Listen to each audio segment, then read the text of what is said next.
Yeah, Aaron, I'm at the Boondocks exit, Williams, Iowa exit, at the Flying J truck stop here.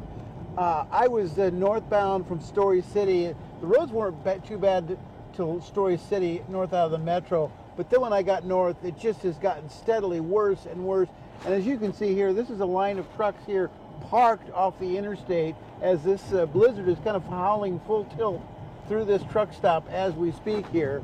I just decided I was going to get off because the visibility kept going down and down to where it was, I could see maybe 40 or 50 feet in front of my vehicle. And as you here, you can see, you can't see very far. The visibility is really dropping. The blizzard is officially here in north central Iowa. So I decided just to get off that road and maybe head back south because it's getting to the point where, as you can see, I can hardly even see where I'm going. So the travel up here, definitely you should stay off the roads here. I'm going to try to get out of here myself, Aaron.